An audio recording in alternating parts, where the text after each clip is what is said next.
Hello friends, उम्मीद है आप सब खैरियत से होंगे। मैं हूं मोहम्मद अली की मामा और दूसरी माओं की तरह मुझे भी हमेशा इस बात की फ़िक्र रहती है कि मेरा बेटा जो बहुत अच्छे काम सीखे, उसकी तरबियत बहुत अच्छी कर पाऊँ मैं, और जो उसकी एजुकेशन है या जितने भी दूसरी चीज़ें हैं वो सब बेहतरीन से बेहतरीन हों। लेकिन क्या इसकी कोशिश हम आज से कर सकते हैं? जी हाँ, बिल्कुल। लाज़मी नहीं कि आपका बच्चा जब 2-3 साल का हो तब आप उसकी एजुकेशन के बारे में या उसकी दूसरी चीज़ों के बारे में सोचें। जब आपका बच्चा इस तरीके से इतना छोटा हो तब से आप कुछ ऐसी एक्टिविटीज़ कर सकते हैं जो आपके बेबी की बेहतरीन ब्रेन डेवलपमेंट के लिए आप अभी से काम शुरू कीजिए और उनको अपनाइए और देखिएगा माशाल्लाह माशाल्लाह आपके बेबी पे वो सब चीज़ें कैसे इफ़ेक्ट करेंगी और आपका बेबी एकदम बेहतरीन इंसान बनेगा। कुछ लोग होते हैं वो इस चीज़ को नहीं समझते। शायद वो आपसे ये भी कहें कि अभी ये सब करना फ़जूल है, आपका बेबी इन चीज़ों को नहीं समझता, मगर आपने जस्ट इन लोगों को इग्नोर करना है। क्योंकि जो बेबी हमारा छोटी उम्र में, कहते हैं जो जो बच्चा होता है उसका जो दिमाग है वो सबसे ज़्यादा तेज़ होता है, और माशाल्लाह उस टाइम पे जो उसकी लर्निंग की जो कैपेसिटी होती है, समझे एक बड़े इंसान के मुकाबले में एक छोटा बच्चा है वो बहुत अच्छे से चीज़ों को पिक करता है। आपने नोट किया होगा कि हम अक्सर कुछ एक्टिविटीज़ कर रहे होते हैं और ऑटोमेटिकली बच्चा वो चीज़ें फ़ॉलो करना शुरू कर देता है, या वो कोई बात हम ऐसी कर जाते हैं जाने में तो बच्चा उसको दोहरा रहा होता है। वो किस वजह से? क्योंकि माशाल्लाह उसका ब्रेन बहुत अच्छे से वर्क करता है, इस एज में बहुत जल्दी चीज़ों को पिक करता है। अब बात आती है कि हम इतने बच्चों को क्या एक्टिविटीज़ कराएं। तो ये नहीं मैं आपसे कह रही कि आप अभी से उसको पेंसिल पकड़ा दीजिए, लेकिन दूसरी चीज़ों पे ध्यान दीजिए। लाइक जैसे रोज़मर्रा की दुआएं आप खुद पहले उनको दोहराएं, आपका बच्चा आपको देख कर सीखेगा। ये मत सोचें कि अभी तो इसको समझ नहीं आती, क्योंकि अभी चाहे वो छोटा है लेकिन कुछ चीज़ें होती हैं वो बच्चों की डेवलपमेंट में खुद ब खुद ऐड होती जाती है, उनको सिखाना नहीं पड़ता। जिस तरीके से अब अल्हम्दुलिल्लाह मेरी कोशिश होती है कि जब भी मोहम्मद अली ने सोना हो तो मैं सोने की दुआ पढ़ाऊँ, उसको एक बार ज़रूर दोहराऊँ, क्योंकि बच्चे सुनकर, देखकर, महसूस करके बहुत चीज़ें सीख लेते हैं। तो इसी तरह से सीढ़ियाँ चढ़ते हुए जैसे अल्लाहु अकबर बोला जाता है, इस तरीके से छोटी छोटी सी जो एक्टिविटीज़ हैं उनको फॉलो कीजिए। आपका बेबी ऑटोमेटिकली उन चीज़ों को फॉलो करने लग जाएगा। लाइक आप बच्चों को अगर कपड़े पहना रहे हैं या उनका फ़ेस वॉश करवा रहे हैं, अब जैसे आपने बेबी का फ़ेस वॉश करवाना है तो आप लाजमी बोलें इट्स फेस वॉश टाइम। मतलब इस तरीके से छोटे छोटे वर्ड्स हैं, छोटी छोटी एक्टिविटीज़ हैं जो बच्चों के लिए बहुत कारआमद साबित होती हैं। आप करके देखिएगा, इंशाल्लाह आपको बहुत अच्छे रिज़ल्ट्स मिलेंगे। इंशाल्लाह मेरी कोशिश है कि अपने बेबी को मैं होम स्कूलिंग करवाऊँ, जिसकी कोशिश मुझे आज से अभी से करनी है, और इंशाल्लाह इंशाल्लाह इंशाल्लाह अभी से कोशिश करेंगे तो हम अपनी मंज़िल तक बेहतरीन तरीके से पहुंच पाएंगे। इसी के साथ 6 महीने का जब बच्चा हो जाता है तो हम उसे सॉलिड जो इंट्रोड्यूस करवाते हैं, नई नई चीज़ें खिलाते हैं, जैसे वेजिटेबल्स की, फ्रूट्स की प्यूरी। तो आप इस तरीके से कर सकते हैं, लाइक जिस फ्रूट की आप प्यूरी उसको खिला रहे हैं, जैसे एप्पल प्यूरी खिला रहे हैं मिसाल के तौर पे, तो आप खिलाते हुए लाजमी इस बात का इजहार करें कि दिस इज़ एप्पल, या बेबी को लाजमी ये छोड़ दीजिए, सॉरी आप दिस इज़ मत बोलिए, जस्ट एप्पल। इस तरीके से छोटे छोटे सिंगल वर्ड्स बच्चे को ना इस तरीके से कोई चीज़ करवा रहे हैं तो उसको इंग्लिश में या उर्दू में जिस तरीके से आप चाहते हैं वर्ड बोलें।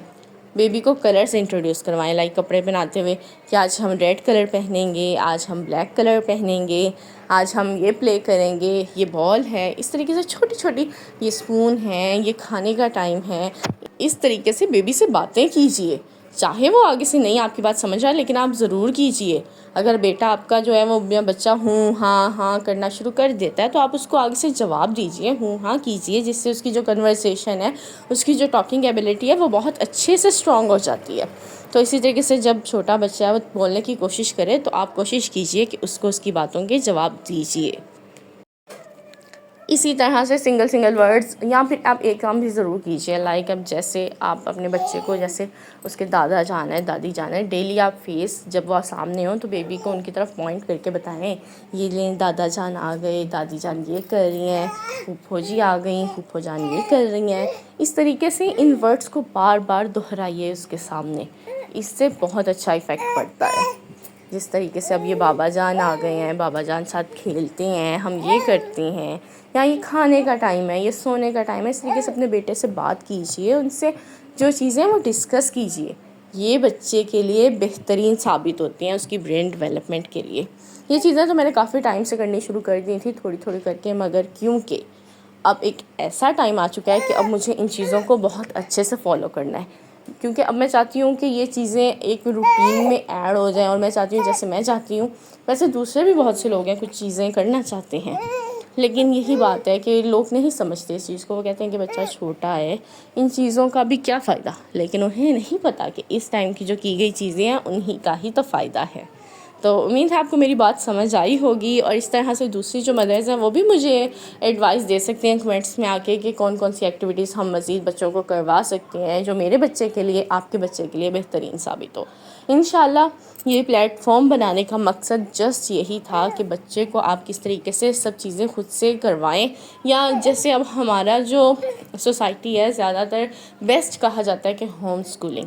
इंशाल्लाह मेरी कोशिश है कि मैं अपने बच्चे को होम स्कूलिंग करवाऊं, उसको डिफरेंट एक्टिविटीज़ करवाऊं और इस प्लेटफॉर्म पे मैं शेयर करूं, ताकि जो दूसरी माएँ हैं जिनके बच्चे अभी इस उम्र के हैं वो भी उनसे देख सकें, कुछ आइडियाज़ उनको मुझसे मिल सकें या मुझे उनसे मिल सकें। इसी तरह से हम एक दूसरे से सीखते हैं और एक दूसरे की मदद कर सकते हैं, क्योंकि होम स्कूलिंग आजकल के दौर के हिसाब से तो बेस्ट है। आप अपने बच्चे को सबसे ज़्यादा बेहतर जानती हैं, आपसे ज़्यादा बेहतर कोई नहीं जानता कि आपके बच्चे को कब कहाँ किस बात की ज़रूरत है, उसको कब कहाँ कैसे क्या सिखाना है। उम्मीद है आपको मेरा पॉइंट समझ आ गया होगा। इसी के साथ आप पानी लाइक छोटा सा बाउल ले लीजिए, उसमें पानी लीजिए, उसमें चाहे बच्चे का हाथ डिप करवाएं, खुद हाथ डिप करें या टॉय डिप करवाएं। ऐसी छोटी छोटी एक्टिविटीज़ हैं बच्चे को इंगेज रखती हैं। आप इस तरीके से पानी के साथ खेलें, बच्चा आपको देखेगा और इंजॉय करेगा। कोशिश कीजिए जिस एक्टिविटी में बच्चा बोर हो रहा है उसको आप कंटिन्यू मत कीजिए, ऐसा नहीं कि दोबारा मत कीजिए, उस टाइम के लिए चेंज कर दीजिए एक्टिविटी। कोशिश कीजिए हर एक्टिविटी, हर आपका एक्शन ऐसा हो कि बच्चा उस टाइम पे उसको इंजॉय कर रहा हो। इंजॉय कर आके ही सीखे तो बेहतर है। बाकी उसको टॉयज़ दीजिए और उसको जो आप कहते हैं ना कि उसको थोड़ा सा इंकरेज करिए कि वो आगे होकर टॉयज़ को पकड़े, उनको फेंके, या ये तो होता है इतना बच्चा लाजमी चीज़ों को फेंकता है, लेकिन इसका फ़ायदा क्या है, उन चीज़ों के जो साउंड्स प्रोड्यूस होते हैं वो बच्चे के लिए बेहतरीन है। बच्चा इस तरीके से जो साउंड्स हैं उनको पहचानता है और उसके ब्रेन डेवलपमेंट के लिए बहुत अच्छा होता है। इसी तरह से बहुत सारी एक्टिविटीज़ हैं इंशाल्लाह इस प्लेटफॉर्म पे ही आपके साथ मैं डेली रूटीन पे या जैसे पॉसिबल होगा आपके साथ एक्टिविटीज़ शेयर करूँगी, ताकि आपसे कुछ आइडियाज़ मुझे मिलें और जो आइडियाज़ मेरे पास हैं मैं आपके साथ भी शेयर करूँ। नेक्स्ट वीडियो तक के लिए अल्लाह हाफ़िज़।